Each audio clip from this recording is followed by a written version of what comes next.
கேட்க கண்ணன் திடீர்னு எதிர்பாராத விதமாக ஒரு கொடியெல்லாம் அறிமுகப்படுத்தி இருக்கிறார் திருமதி வி.கே. சசிகலா. ரெண்டாவது வாயை திறந்து பேசி இருக்கிறார். நல்ல வேளை நான் பரப்பனாகிரகார சிறையிலேயே இருந்தேன், ஒருவேளை தமிழ்நாட்டினுடைய சிறைச்சாலைக்கு ஏதாவது ஒன்றிற்கு வந்திருந்தால் இந்நேரம் நான் அவங்க முன்னாடி நின்றுட்டு இருந்திருப்பேனானே எனக்கு தெரியல அப்படின்ட்டுலாம் பேசி சென்று இருக்கிறார். இது என்னது? இதை நாங்க எப்படி புரிஞ்சுக்கிறது?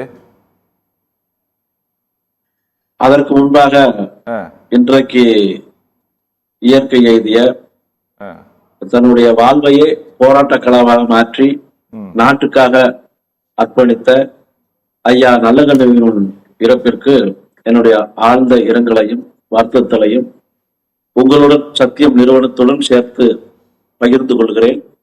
அந்த துக்க நிகழ்வுகளில் நாம் அனைவரும் கலந்து கொண்டு அன்னாரின் ஆன்மா சாந்தி அடைய இறைவனை பிரார்த்திப்போம்.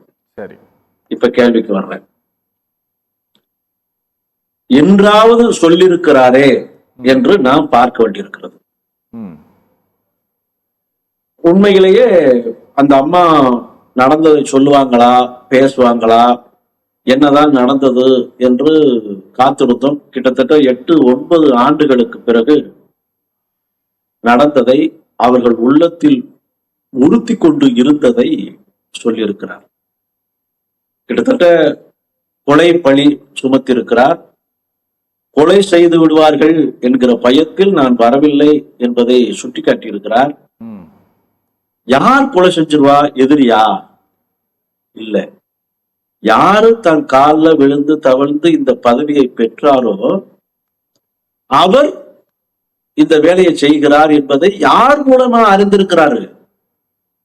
தமிழ்நாட்டினுடைய உயர் பொறுப்பில் இருந்த ஒரு உயர் அதிகாரி கர்நாடகா கமிஷனர் போன் போட்டு ஸ்பீக்கர்ல போட்டு எனக்கு கேட்க வச்சாரு அப்படின்னு சொல்லும் போது இது வேதனையாகவும் அந்த அம்மாவுக்கு சோதனையாகவும், இப்படி ஒரு நபரை அதிமுக பெற்றிருப்பது அசிங்கமாகவும் அருவருப்பாகவும் இருக்கிறது. இப்படி ஒரு நபருக்காக இந்த அம்மா போய் இவ்வளவு பெரிய பொறுப்பை கொடுத்திருக்கிறாரே, தகுதியோ தராதரமோ பார்க்காமல் செய்திருக்கிறாரே என்று நினைக்கும் போது இது யாரை சொல்லி நாம் குற்றம் சொல்வது? கொடுத்தவரின் குற்றமா, எடுத்தவரின் குற்றமா? ஒட்டுமொத்தத்தில் கட்சி கபலீகரப்பட்டு விட்டது, காணாமல் போய்விட்டது. இந்த நிகழ்வை பார்க்கும் போது வேதனையாகவும் சோதனையாகவும் தான் இருக்கிறது. கண்ணன், ஜனங்க எல்லாத்தையும் மறந்து போயிருப்பாங்க. இந்த ஒரு 16 இன்றைய தேதி வரை, சரியா, கிட்டத்தட்ட ஒரு 9 ஆண்டுகள் ஆயிடுச்சு. இதுல ஜனங்க நிறைய விஷயங்களை மறந்து போயிருப்பாங்க. திருமதி சசிகலா மீது சுமத்தப்பட்ட அந்த கொலைப்பழி அப்படிங்கிறது, அது தொடர்பான கோபம் அதிமுகவினுடைய பெண்கள் மத்தியில இன்னும் இருக்குமா அப்படின்னா நிச்சயமாக இருப்பதற்கு வாய்ப்பில்லை. ஆனா இது காலப்போக்கில் இது மாறி இருக்கும். ரொம்ப தாமதமாக பேசப்படக்கூடிய இந்த பழைய விஷயங்கள் மூலமாக நீங்க இது எலெக்ஷன் கிரவுண்ட்ல இது என்ன தாக்கத்தை ஏற்படுத்தும் கண்ணன்? இது நிச்சயமா எடப்பாடிக்கு பின்னடைவை ஏற்படுத்தும். ஒரு கட்சியினுடைய தலைவியாக அன்னைக்கு இருந்தாங்க, பொதுச் செயலாளராக இருந்தாங்க. பொதுச் செயலாளர் தமிழகத்துக்குள் வர முடியல. 15 நாள் பரோல கர்நாடகா காவல்துறை கொடுத்திருக்கு. ஆனா தமிழ்நாட்டினுடைய காவல்துறை அதை அக்செப்ட் செய்யவில்லை. உள்துறை அமைச்சகம் அதை நிராகரிக்கிறது.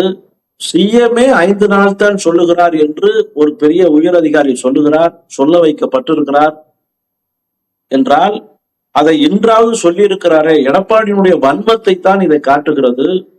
இந்த வன்மம் ஒரு ஒரு அந்த அம்மா மருத்துவ உதவிக்காக 15 நாள் பரோல் கேட்கிறார்.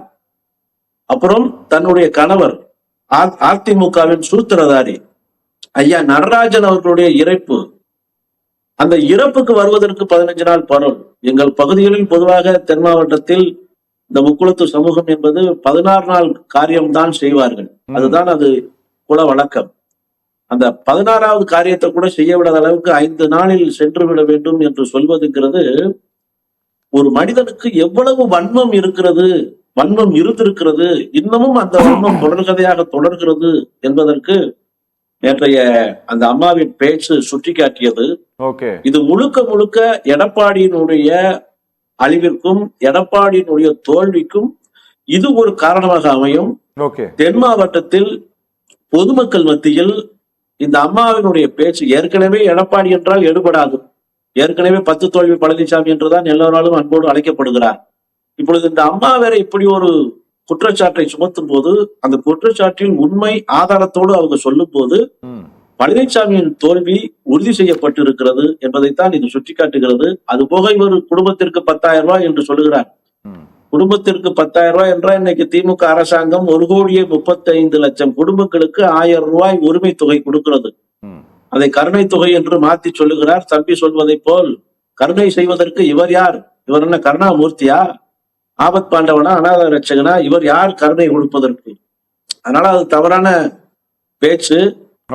1,35,00,000 குடும்பங்களுக்கு 10,000 ரூபாய் என்றால் கிட்டத்தட்ட 1,35,000 கோடி ரூபாயை ஒரு மாசத்துக்கு செலவு செய்ய வேண்டும். அவ்வளவுலாம் இல்ல. அப்படி என்றால் சொல்றீங்க எவ்வளவு வரும்?